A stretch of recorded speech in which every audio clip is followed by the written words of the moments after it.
Good morning from the farmer's garden. I'm one of the farmers and I'm out letting the goats browse in the woods this morning. This is the area that part of it is cleared, part of it is going to eventually be goat fence for them. This is what we call our native habitat area. So this is going to be native grasses, native flowers, native trees. It's not going to be clear cut. This is going to be the chunk of our land that is kept natural, essentially, except not overgrown like most of East Texas. And the reason we're doing that is for wildlife and also for our goats, because goats love browse. They love this sort of stuff. So right now there's no perimeter fence. So anytime we let them out here, we have to stay and watch.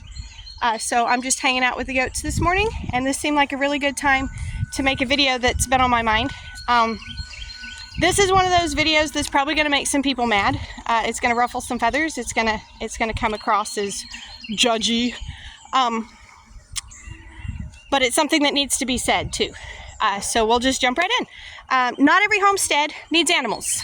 Not every homestead needs livestock. So right now there is definitely a trend towards more people moving into small-time agriculture. And Brandon and I absolutely love this. This is one of the things that we have worked towards with our farm, is being able to really educate the public and show people what it's like to really be on a farm. And so we love that people are actually having those little farms and doing these things and seeing for themselves what's in agriculture. Currently, less than 1% of the population is involved in actually producing the food that we eat in the U.S. Now, obviously, we also have imported foods and that sort of thing, but as far as the food grown in the U.S., it's less than 1% of the American population is producing that food. So the fact that more people are waking up and going, hey, I don't have a clue. I don't know where food comes from. Corn is something that's in a can at the store. How does it get there? And how do we learn about it? And eggs are just in a blue carton. And how do they get there? And how do we learn about it? We love that part. That part really excites us.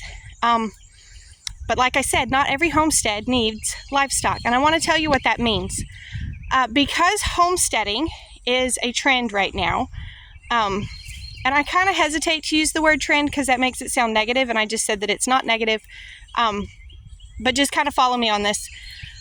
Because it's a trend right now, there's a lot of people buying livestock. Like, oh my gosh, I need a milk cow. Oh my gosh, I need goats. Oh my gosh, I need a donkey. And it's driving up prices. So this happens just with, I'm sorry, I'm going to keep doing this because there's gnats and they're getting in my eyes today. This is an economic thing that happens with all sorts of stuff. Just think recently there was the whole Stanley Cup thing. Stanley thermoses have been around for decades, but they've always been like a blue collar redneck sort of thing, and no middle class ladies were ever going to be seen carrying a Stanley thermos. Well, suddenly Stanley was like, hey, why don't we just add a handle to it like a Yeti, and then we'll sell it in bright colors and all the women will want it. And it worked. And then Stanley's went from just a blue collar average, anybody could afford it thing, to insanely expensive for a cup. It's a cup. Yes, it keeps your ice cold, but it's a cup. So that's just agriculture in general, economics in general. But when it hits agriculture, it hits differently. So let me just give you an example. We want a dairy cow. That's one of those things that I've wanted for a long time. As far as the math goes, I'm not sure if it completely pencils out for us to have a milk cow versus buying milk. I'm sure it'll be a little bit more expensive. We go through about 4 gallons of milk a week with the 6 of us. We go through pounds of cheese, sour cream, yogurt, ice cream, butter, all the dairy products, right? And so I would like to have a milk cow, and I would like to learn how to do those things. But I'm not certain that I actually need a milk cow. That's one of those things that a lot of homesteads go, oh, Ma Ingalls had a milk cow. I need a milk cow. And I'm not trying to make fun of you, but if that's your thought process, stop a minute and think. One of the biggest reasons that we do not currently have a milk cow is our schedule. And I think what a lot of homesteaders forget is the amount of time that goes into these animals. For example, a milk cow has to be milked on her schedule every day. regardless if soccer practice went too long, regardless if your meeting at work went too long, regardless of whether it's rainy or it's cold or it's muddy or you want to go to the beach for a week or whatever, that milk cow she has to be milked. It's part of it. You don't get a choice. And so for me, time right now is the biggest reason that I don't have a milk cow. Another reason that I don't have a milk cow is the expense. Because so many homesteads are going, oh, we want goats, oh, we want donkeys, oh, we want milk cows, oh, we want XYZ, the prices of those things are jumping faster than they typically should in agriculture products. So with the case of the milk cow, everybody wants a milk cow. And I'm going to be really honest, I think a lot of these people are buying the milk cow because Ma Ingalls had a milk cow, I'm going to have a milk cow on my farm. And they don't realize the time commitment, and within a few months that milk cow is dry. But now she's got a name, and now they like to scratch her ears, and now they know what apples she likes. And they don't get rid of their milk cow again, even though they're not using her. And so now that's a wasted milk cow. She's not producing milk. And say there's somebody like Brandon and I, but they don't want to grow vegetables, they want to start a dairy, and they're starting from the beginning, and they need to be able to buy milk cows. Well, now milk cows are $1,500, $2,000, $3,000 a cow. Do you know how many gallons of milk you have to sell before you've even paid for the cow, let alone the feed and the housing and the things, the permits, all the stuff?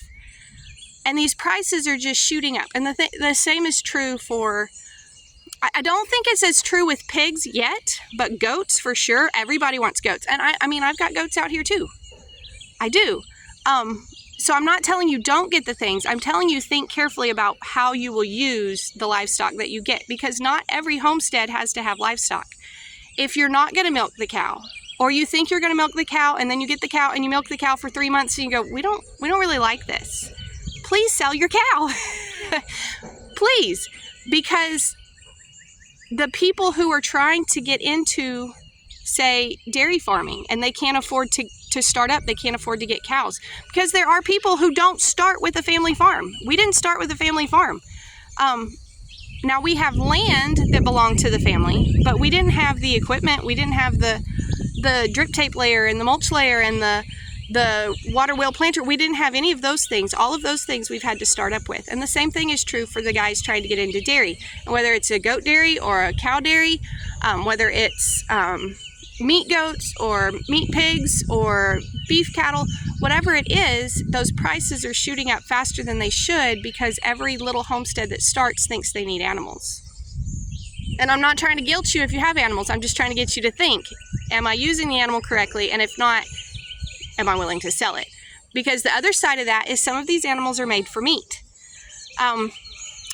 Last year we managed to buy 2 bottle calves for $50 each. I have not seen bottle calves anywhere close to $50 each since then. In fact, bottle calves are $300 and $400 a calf. We're talking they're not even established on the bottle yet, and they're $300 and $400 a calf. Bottle calves used to be trash. Like, you would give them to somebody who would take them. But because of the homesteading trend, everybody wants this cute little bottle calf.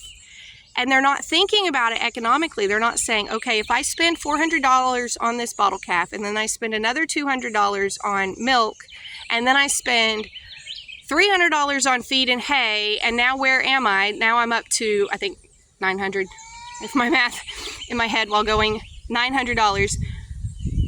And that's not even a very big animal yet. You still have a lot of growing to do before you can eat it. And if you take it to the sale, you're losing money. And it's hurting the economics of agriculture because people don't really understand that. And so they're like, oh, we want a bottle calf. And they're willing to pay these insane amounts of money that people who are in the trenches of agriculture can't afford to pay.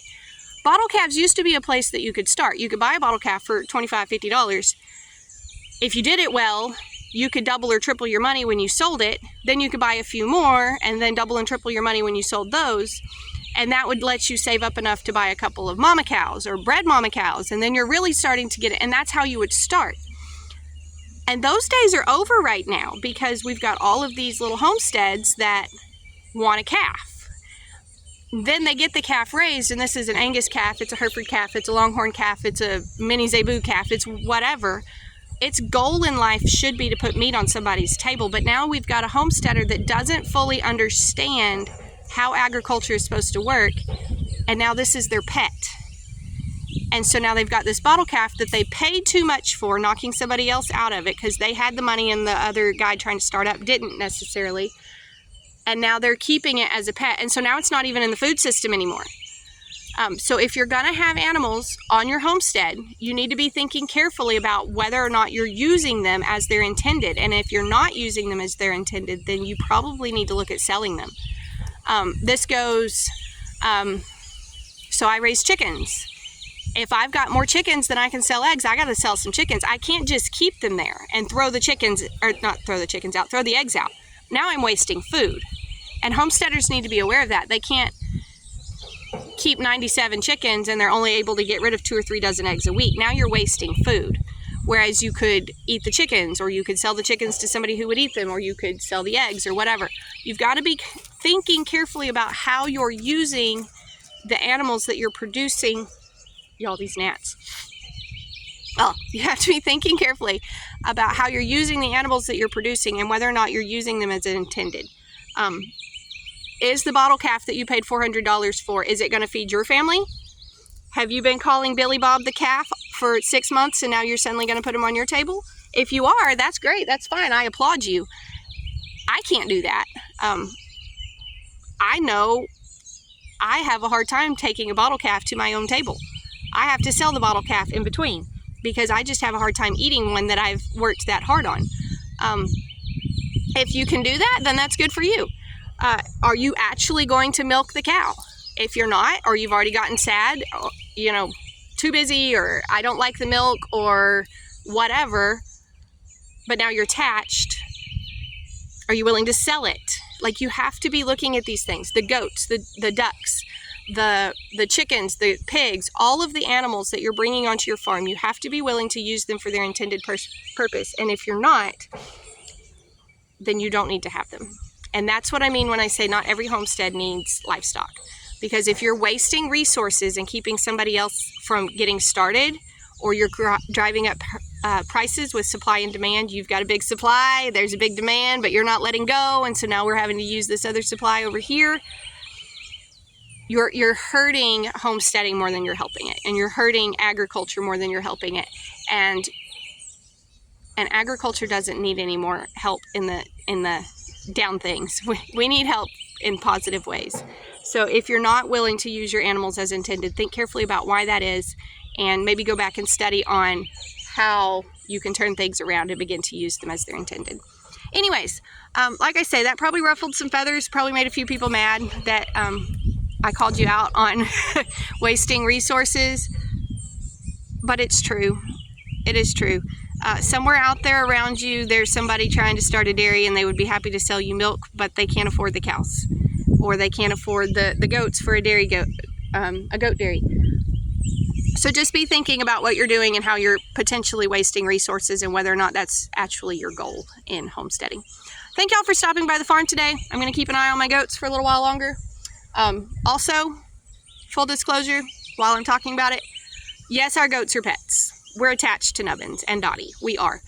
Our goats also serve a different purpose. We're not actively eating our goats. We're not actively milking our goats. What we are is essentially the cow-calf operation of the goat world. We're creating babies that we feel like have a genetic foothold. So ours are really good at browsing. They're really, I mean, they'll clean a place up. They're not picky. They would rather have leaves and trees than hay. So like, we're looking at that side, and we're creating those babies to send out to other breeding flocks versus eating ours. Because if we ate ours, we would run out really quickly, because we only have 2 mamas and 1 buck. But you have to be thinking, am I contributing to the agriculture industry in some way with this, or am I hoarding animals? We don't want to become the crazy goat ladies of the world. We want to be making sure that we're helping agriculture in general. Anyways, thank y'all for stopping by the farm today. I hope you learned something. I hope you'll consider whether or not your homestead actually needs livestock, and tell your friends about us so you can come back when you can stay longer.